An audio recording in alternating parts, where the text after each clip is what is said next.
அஸ்ஸலாமு அலைக்கும். எல்லாரும் எப்படி இருக்கீங்க? நல்லா இருக்கீங்களா? Welcome to taste my foot. இது வரைக்கும் எங்கள் சேனலை சப்ஸ்கிரைப் பண்ணாதவங்க ப்ளீஸ் சப்ஸ்கிரைப் பண்ணுங்கள். அப்படியே பக்கத்தில் இருக்க பெல் ஐக்கானையும் கிளிக் பண்ணுங்கள்.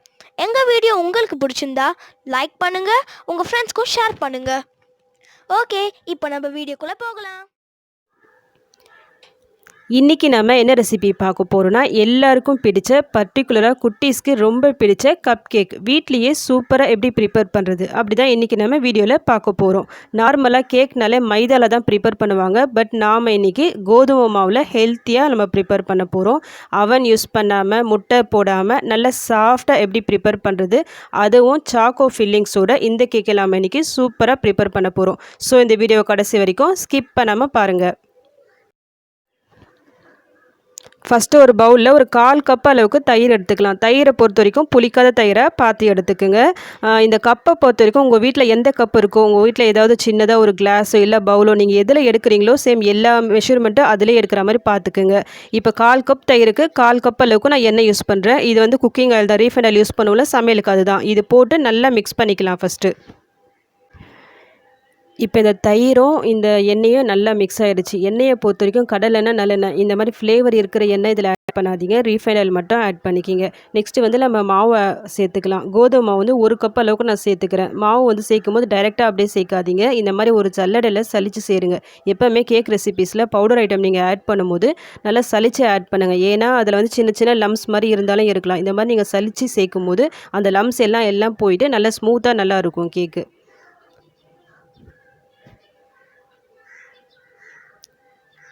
இப்போ இந்த மாவு சலிச்சாச்சு. இப்போ நம்ம சுகர் ஆட் பண்ணிக்கலாம். சுகர் வந்து நான் வந்து பவுட்ரு பண்ண சுகர் இதில் சேர்த்துருக்கேன். ஒரு 1/2 கப் அளவுக்கு சுகர் சேர்த்துருக்கேன். அதுவும் சலிச்சு எடுத்துக்கலாம். கூடவே நம்ம பேக்கிங் பவுடர் ஒரு ஸ்பூன் அளவுக்கு பேக்கிங் பவுடர், ஒரு 1/2 ஸ்பூன் அளவுக்கு பேக்கிங் சோடா நான் சேர்க்குறேன். இது எல்லாத்தையும் சலிச்சு எடுத்துக்கலாம். இது கூடவே கொஞ்சமாக சால்ட்டும் போட்டு சலிச்சு எடுத்துக்குங்க. இதில் வந்து பேக்கிங் பவுடர் உங்ககிட்ட இல்லைன்னா அதுக்கு பதிலாக பேக்கிங் சோடா, ஆப்ப சோடா இருக்குது பார்த்தீங்களா, அது 1 ஸ்பூன் ஃபுல்லாக போட்டுருங்க. இந்த கேக் ரெசிபீஸில் வந்து நம்ம எதுக்கு பேக்கிங் பவுடர் சேர்க்குறோன்னா, இது சேர்க்கும் போது கேக் நல்லா பொங்கி நல்லா சாஃப்டாக வரும். அதுக்காக தான் சேர்க்குறது. இப்போ வந்து நான் ஃப்ளேவருக்காக ஒரு ஸ்பூன் அளவுக்கு வெனிலா எசன்ஸ் சேர்க்குறேன். இதுவும் ஆப்ஷனல் தான். இது இருந்தால் சேர்த்துக்குங்க. இது இல்லைன்னா ஏலக்காய் இருக்குது பார்த்தீங்களா, நீங்கள் சுகர் வந்து பவுட்ரு பண்ணும் போதே அதில் 2 ஏலக்காய் சேர்த்து பவுட்ரு பண்ணி இதை சேர்த்துக்குங்க. இப்போ வந்து பால் சேர்த்துக்கலாம். ஒரு 1/2 கப் அளவுக்கு பால் சேர்க்குறேன். பாலை பொறுத்த வரைக்கும் ஃபுல்லாக ஒரே டைமாக சேர்த்துறாதீங்க. கொஞ்சம் கொஞ்சமாக இது மாதிரி மிக்ஸ் பண்ணி விட்டு சேருங்க. இந்த மெஷர்மெண்ட்க்கு 1/2 கப் அளவுக்கு பால் கரெக்டாக இருக்கும். எந்த லம்ஸும் இல்லாமல் நல்லா மிக்ஸ் பண்ணி விட்டுக்குங்க.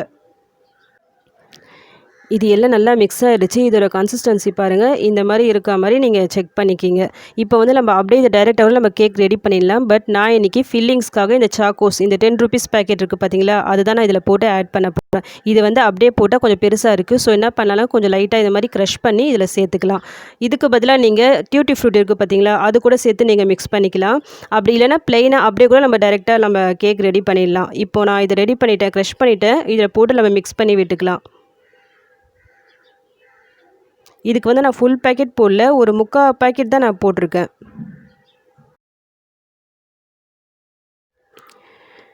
நெக்ஸ்ட்டு உங்கள் வீட்டில் இந்த மாதிரி கிளாஸ் இருக்கும்ல, அந்த கிளாஸில் என்ன பண்ணுங்கள், நெய் இல்லைனா எண்ணெய் போட்டு ஃபஸ்ட்டு ஃபுல்லாக நல்லா க்ரீஸ் பண்ணி விட்டுக்குங்க. அப்புறமா ரெடி பண்ணி வச்சுருக்கோம்ல இந்த பேட்ரு, அது வந்து இந்த கிளாஸில் ஒரு 3/4வாசி இருக்க மாதிரி போட்டுக்குங்க. ஃபுல்லாக போட வேணாம், ஒரு 3/4வாசி போட்டால் போதும். ஏன்னா இந்த கேக் வந்து ரெடி ஆகிட்ட பிறகு பொங்கி வரும். ஸோ ஃபுல்லாக போடாதீங்க. இப்போ 3 கிளாஸில் நான் போட்டுட்டு என்ன பண்ணுங்கள், இந்த மாதிரி டேப் பண்ணி விடுங்க நல்லா.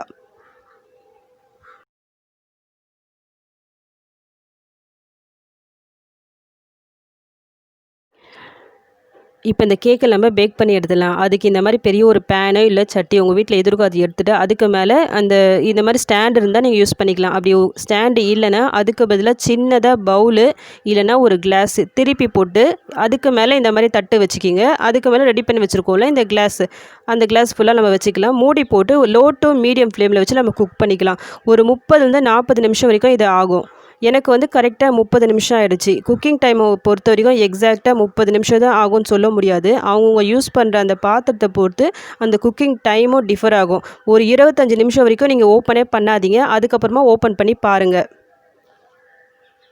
ஒரு கத்தி இல்லைனா டூத் பிக் இருக்குது பார்த்தீங்களா, அது வந்து உள்ளே இந்த மாதிரி இன்சர்ட் பண்ணி பாருங்கள். எதுவுமே ஒட்டாமல் வரணும். அப்படி ஒட்டாமல் வந்துச்சுன்னா கேக் வந்து ரெடி ஆகிடுச்சு. அப்படி ஏதாவது கொஞ்சம் ஸ்டிக்காக இருந்ததுன்னா மறுபடியும் மூடி போட்டு குக் பண்ணுங்கள். இப்போ பாருங்கள், எனக்கு எதுவுமே ஒட்டாமல் வந்திருக்கு. ஸோ நான் இதை வெளியே எடுத்துடுறேன். வெளியே எடுத்த உடனே நீங்கள் டீமோல் பண்ண வேணாம், நல்லா ஆறட்டும். ஆறிட்ட பிறகு ஒரு கத்தி வச்சு இந்த ஓரங்களில் ஃபுல்லாக ஃபஸ்ட்டு இந்த மாதிரி எடுத்து விடுங்க. அதுக்கப்புறமா உங்களுக்கு இது மாதிரி டீமோல் பண்ணால் உங்களுக்கு ஈஸியாக வந்துடும். பாருங்கள், எனக்கு வந்துடுச்சு. இப்போ நம்மளுக்கு சூப்பரான கப் கேக் ரெடி ஆகிடுச்சு பாருங்கள். இப்போ நான் உங்களுக்கு கட் பண்ணி காமிக்கிறேன். கட் பண்ணும்போதே தெரியும் எந்த அளவுக்கு நல்லா சாஃப்டாக வந்திருக்கு சொல்லிட்டு. நம்ம போட்டிருக்க அந்த சாக்கோ ஃபில்லிங்ஸ்லாம் பாருங்கள், உள்ளே நல்லா சூப்பராக வந்திருக்கு பாருங்கள்.